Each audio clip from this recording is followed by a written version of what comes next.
saya Indastri Rahayu Budiana dan teman saya.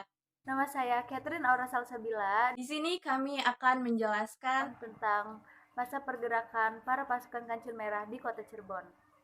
Selamat menyaksikan. 11 Agustus 1945 adalah hari kebahagiaan bagi seluruh masyarakat Indonesia di seluruh penjuru daerah. Karena sejak saat itu, Indonesia telah memproklamasikan kemerdekaannya, yang artinya Indonesia telah menjadi negara yang merdeka. Di lain pihak, Jepang mendapat perintah dari sekutu agar tetap melihara status quo di Indonesia, sampai pihak sekutu datang kembali ke Indonesia. Pada tanggal 22 Agustus 1945, Panitia Persiapan Kemerdekaan Indonesia membentuk Komite Nasional dan Badan Keamanan Rakyat untuk menjaga hal-hal yang tidak diharapkan oleh pihak Jepang dan sekutu. Perundingan Renville yang ditandatangani pada 17 Januari 1948 mengalami kontra dan permasalahannya pada saat pelaksanaannya. Dengan demikian terjadilah ketegangan-ketegangan antara pihak Republik Indonesia dan pihak Belanda. Kian hari, ketegangan tersebut semakin memuncak menjelang Belanda melancarkan agresi militernya yang kedua. Belanda telah melakukan tindakan-tindakan antaranya menangkap pejabat-pejabat yang pro terhadap pemerintah Republik Indonesia, kemudian memberi ultimatum bahwa TNI harus segera dibubarkan dengan jangka waktu 24 jam harus mendapatkan jawaban dari pihak Republik Indonesia. Sejak dimulainya Perang Kemerdekaan yang pertama, situasi kota Cirebon sangat genting dikarenakan pusat perhubungan seperti stasiun radio, kantor telepon, dan stasiun kereta api hancur menjadi sasaran serangan Belanda. Kota Cirebon dikejutkan oleh serangan mendadak tentara Belanda pada Minggu 20 Juli 1947.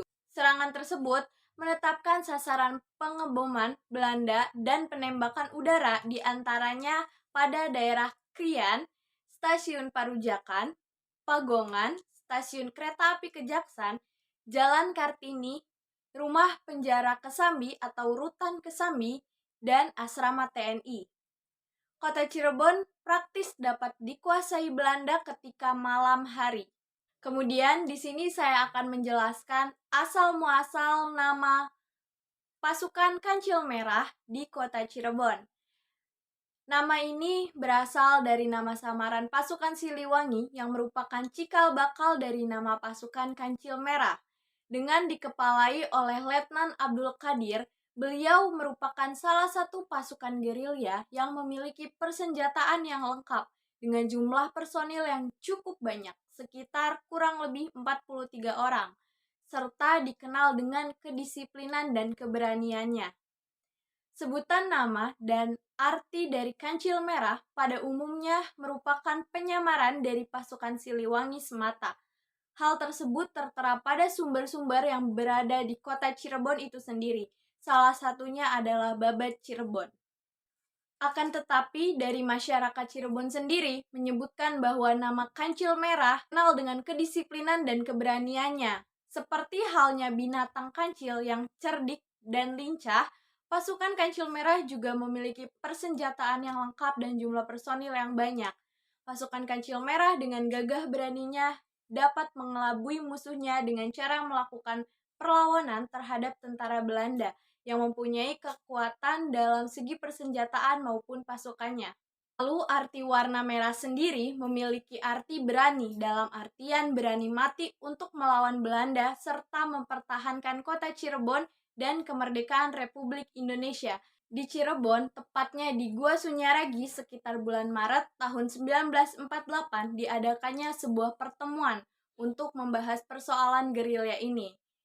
Dalam pertemuan tersebut, anggotanya terdiri dari MS Janakah, Edi Yusuf, Rais Abdullah, Abdullah Marsudi, Suta, Misnen, Tadi, Ahmad Kulidi, Kemis, Kaim, dan Edi Hamzah. Pada saat itu, perkumpulan ini merumuskan untuk mengorganisir kembali kegiatan gerilya di pinggiran kota dengan nama pasukan Kancil Merah yang diketuai oleh Abdul Qadir sebagai pemimpinnya. Mungkin sekian yang dapat saya jelaskan mengenai asal-usul nama dari pasukan Kancil Merah. Selanjutnya akan dijelaskan oleh teman saya mengenai peranan pasukan Kancil Merah di kota Cirebon.